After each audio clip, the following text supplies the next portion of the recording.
Morning, everybody. Happy Monday. Hope you had a good weekend. We did.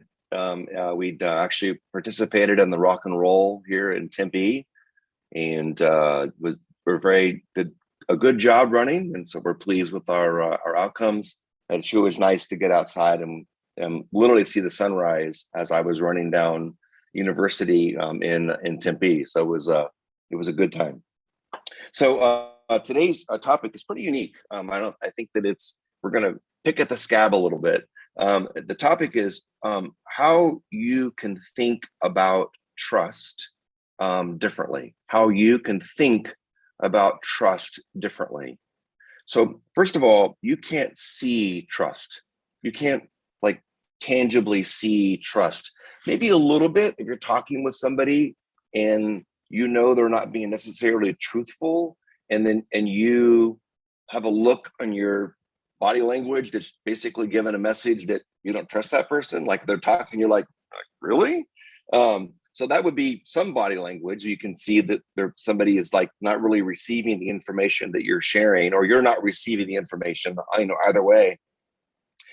And the fact that somebody doesn't trust you is none of your business.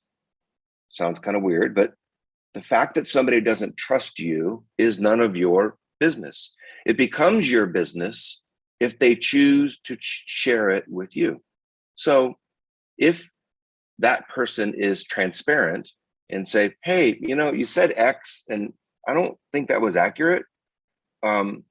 It's okay to be transparent. You should be transparent, especially when that an individual is saying something that is not truthful, and they should know. At what point do you blow it off? If it's something minor, dinner was $80. Well, no, it was 90. Who cares? I mean, yeah, that's not truthful, but it isn't going to change, the world by missing something by $10.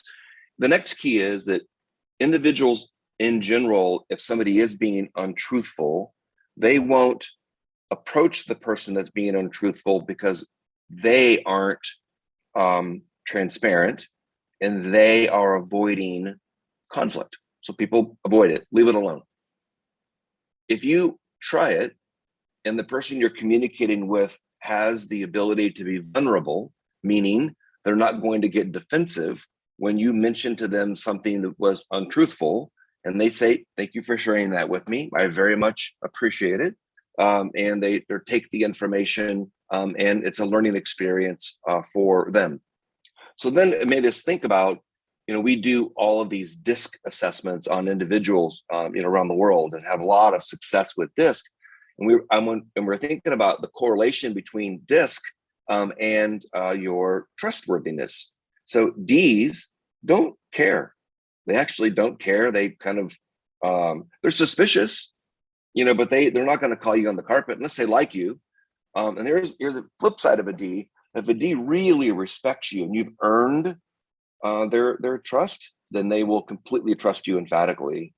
Ds, Is are very trustworthy. They're just going to believe in you. They're going to trust you. They're going to sap it all up. And S's on the DISC, S will also be very trusting of individuals. And then the last one would be C, and C's, if you lead with C in your style, you are very skeptical. You're skeptical of others, probably a certain level of suspicion, but definitely skeptical of others. So my advice for today's tip is, if you are the deliverer of information that says that somebody is being untruthful, be respectful, do it one-on-one with them, and then hope on the other side that they will be vulnerable and not defensive and taking that information back, and have it be a learning experience. So give it a try.